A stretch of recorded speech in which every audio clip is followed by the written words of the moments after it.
I stared at the divorce papers on the kitchen table, the ink stark against the white pages.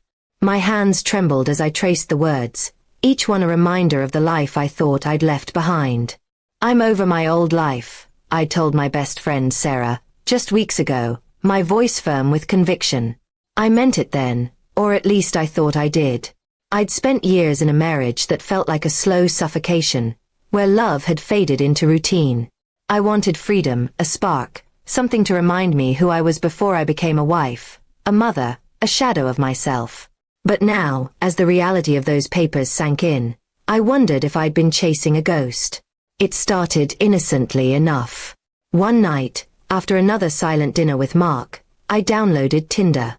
I told myself it was just curiosity, a way to feel alive again without crossing any real lines. I created a profile under a different name, using a photo from years ago when my smile wasn't forced. I swiped through profiles, each match a tiny thrill, a reminder that someone out there might still see me. I never planned to meet anyone. It was just a game, a secret rebellion against the monotony of my days. But secrets have a way of unraveling, and mine came undone faster than I could have imagined. Mark found out by accident. His phone buzzed with a notification from a friend who'd seen my profile while swiping late at night. "Is this Emma?"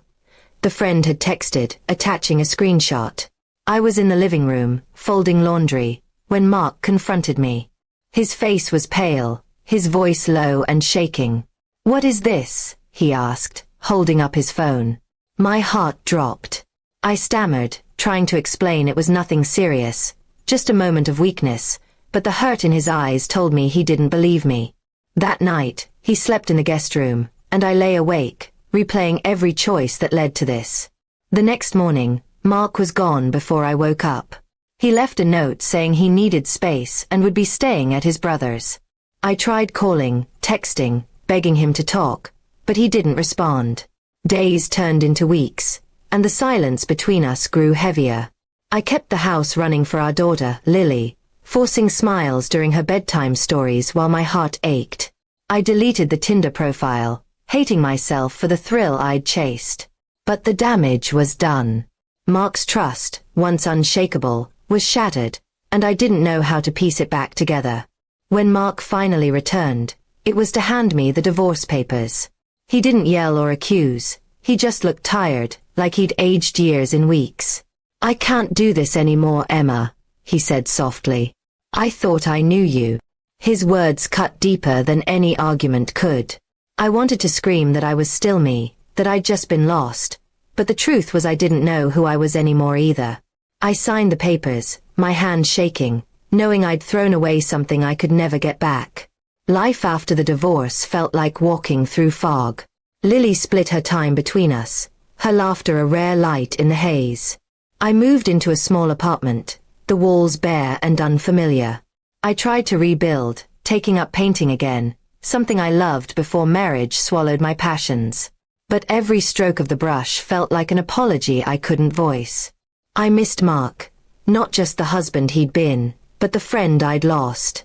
I wondered if he missed me too, or if the betrayal had erased me from his heart entirely. I started therapy, hoping to untangle the mess inside me.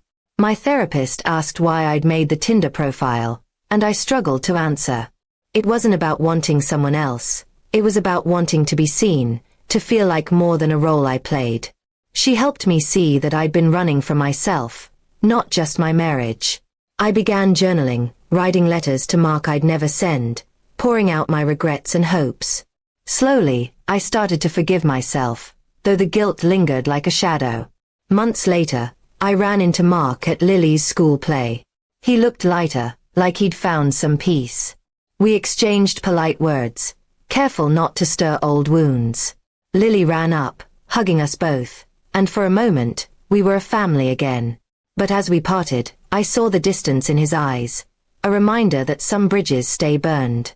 I drove home, tears blurring the road, knowing I'd always carry this loss. I'm still learning to live with the choices I made. Each day, I try to be the person I wanted to find on that app. Someone alive, present, unafraid to be seen. I don't know if I'll ever fully escape the weight of my mistakes, but I'm done running from them. For Lily, for myself, I'm building a new life. One where I don't need a profile to feel whole. And though the divorce papers are filed away, their lesson stays with me. Freedom isn't found in secrets, but in facing the truth, no matter how much it hurts.